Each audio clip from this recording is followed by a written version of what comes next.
नमस्कार, एनडीटीवी मध्य प्रदेश छत्तीसगढ़ देख रहे हैं आप। मैं हूं अमृत तिवारी और बड़ी खबर रायपुर से, जहां चैतन्य बघेल को 14 दिनों की न्यायिक रिमांड मिली है। कोर्ट से ईडी ने 14 दिनों की न्यायिक रिमांड की मांग की। 5 दिनों के रिमांड के बाद ईडी ने कोर्ट में पेश किया था।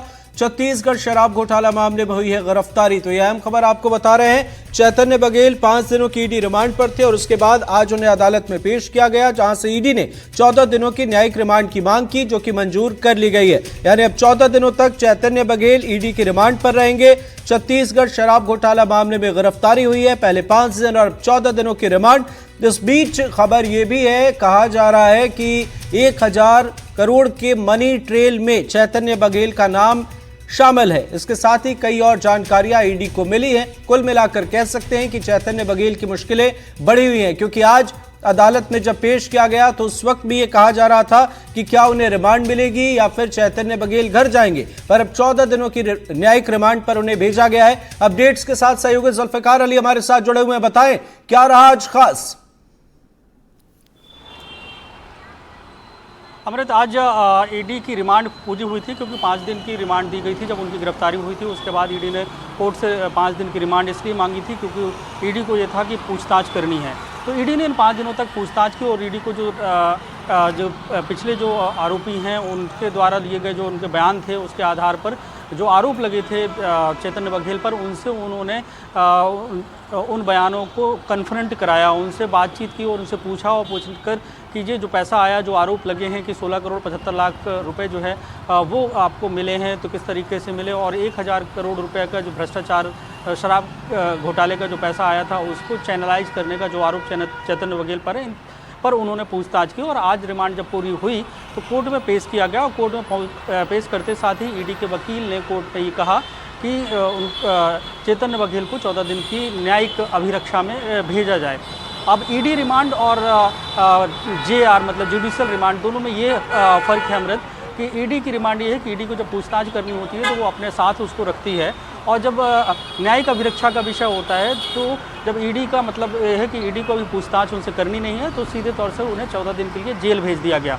अब 14 दिन के बाद ईडी फिर हो सकता है कि अगर पूछताछ के लिए और भी 14 दिनों तक जो इन्वेस्टिगेशन चलेगी, उस दौरान अगर उन्हें कोई और साक्ष्य मिलते हैं और उन साक्ष्य के आधार पर अगर कन्फ्रंट कराना होगा, उसके बाद चैतन्य बघेल से कन्फ्रंट कराने के लिए उन्हें फिर ईडी अपनी रिमांड पे मांग सकती है, क्योंकि ईडी के पास 60 दिनों का समय होता है। 60 दिनों में चार्जशीट पेश करनी है और इस दौरान इन्वेस्टिगेशन करनी है, तमाम जो साक्ष्य इकट्ठे करने हैं। तो अभी उनकी गिरफ्तारी की अगर देखें तो 5 दिन है, तो ईडी जो है 60 दिनों तक उसको अपनी पूरी चार्जशीट बनाने के लिए इन्वेस्टिगेशन करनी है। तो कुल मिलाकर ये कह सकते हैं कि चैतन्य बघेल की मुश्किलें तो वैसे ही बढ़ी हुई हैं, लेकिन अब वो जेल चले गए हैं। 14 दिनों बाद उनको कोर्ट में पेश किया जाएगा और ईडी 14 दिनों तक क्या इन्वेस्टिगेशन करती है उस तारीख बिल्कुल सही आपने बताया कि 14 दिनों में क्या कुछ इन्वेस्टिगेशन होता है, इस पर रहेगी नजर। लेकिन सबसे बड़ा सवाल ये कि चैतन्य बघेल के वकील का क्या कहना है, ये पक्ष क्या कहता है, और इसके साथ जुल्फी ये भी बताएं कि सड़क से सदन तक जिस तरह की तस्वीरें सामने आ रही हैं, कांग्रेस का क्या रुख है इस मामले को लेकर?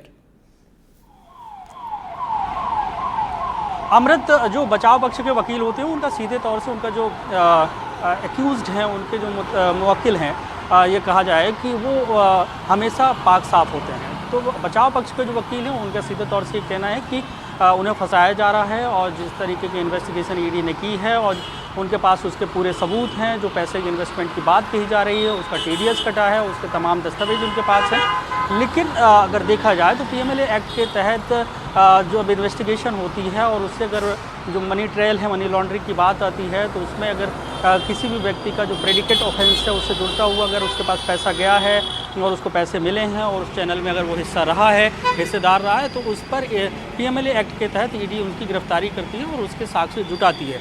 तो ईडी के पास अपने साक्ष्य, ईडी का सीधा दावा है कि उनके पास जो साक्ष्य हैं, जो मनी ट्रेल बना है, उसमें एक छत्तीसगढ़ का जो कथित शराब घोटाला 3200 करोड़ का ईओडब्ल्यू ने बताया और ईडी ने बताया, उसके अनुसार 1000 करोड़ रुपया उसमें से जो है उसको चैनलाइज करने की प्रमुख भूमिका जो है चैतन्य बघेल की थी, ये आरोप है।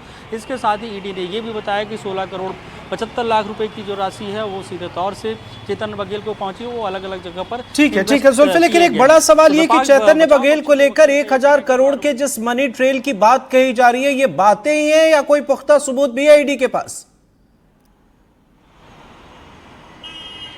ईडी ने अब कार्रवाई की है, तो ईडी की जो इन्वेस्टिगेशन है, तो ईडी तो उसे मानकर चल रही है कि वो पुख्ता सबूत हैं, और जो जिस आधार पर ईडी ने इन्वेस्टिगेशन रिपोर्ट तैयार की है उसके अनुसार तो सीधे तौर से मुख्य आरोपी बता रहे हैं कि उनमें से 2600 करोड़ रुपए का जो शराब घोटाला हुआ, उसमें 1000 करोड़ जो भ्रष्टाचार के पैसे आए उसको चैनलाइज करने, चैनलाइज मतलब साफ है कि ये पैसा किसको किसको मिलना है, पहुंचाना है, तो उसमें एक बहुत हिस्सा था। उस पैसों में से 16 करोड़ 75 लाख रुपए की राशि ईडी बोल रही है कि चेतन बघेल को मिली है। चेतन बघेल ने अलग अलग जगहों पर इन्वेस्ट किए हैं। तो ये चीज़ें हैं। अब बचाव पक्ष के वकील, मतलब चेतन बघेल के जो वकील हैं, वो सीधे तौर से इसको नकार रहे हैं। अब जब इसकी ट्रायल होगी तो कोर्ट में के सामने ईडी अपने साक्ष्य रखेगी और बचाव पक्ष के वकील जो फैजल रिजवी हैं वो अपने साक्ष्य रखेंगे, और कोर्ट उसके बाद तय करेगा कि आरोपी अभी जो चेतन बघेल हैं वो दोषी पाए जाते हैं या नहीं पाए जाते हैं। ये ट्रायल जब होगी, जब दोनों पक्ष की तरफ से दलीलें रखी जाएंगी, साक्ष्य रखे जाएंगे, तब तय होगा। लेकिन अभी जो सियासत है, जैसा कि आपने मेरे से सवाल पूछा कि कांग्रेस के बड़े नेता, मतलब पूर्व मुख्यमंत्री भूपेश बघेल के बेटे चेतन बघेल की जो गिरफ्तारी होती है, उसके बाद छत्तीसगढ़ की सियासी हलकों में उबाल आया हुआ है। कांग्रेस लगातार प्रदर्शन कर रही है। आज भी कांग्रेस ने प्रदर्शन किया, चक्का जाम किया प्रदेश के अलग अलग जगहों पर। ये बताने की कोशिश की कि भूपेश बघेल जब मुख्यमंत्री थे तब से ही उनको फंसाने की कोशिश की गई, क्योंकि एक बड़ा चेहरा उभर रहे थे, ओबीसी वर्ग से आते हैं, तो उनको फंसाने के लिए पूरा एक ईडी के माध्यम से, केंद्रीय एजेंसियों के माध्यम से फंसाने के लिए एक केस तैयार किया गया है। अब उनके परिवार को टारगेट जाहिर है तो सियासी गहमा गहमी बढ़ी हुई है, लेकिन कुल मिलाकर कह सकते हैं कि बघेल परिवार की मुश्किलें बढ़ी हुई हैं। आप नजर बनाए रखिए, आगे भी आपसे अपडेट लेंगे। फिलहाल बहुत बहुत शुक्रिया।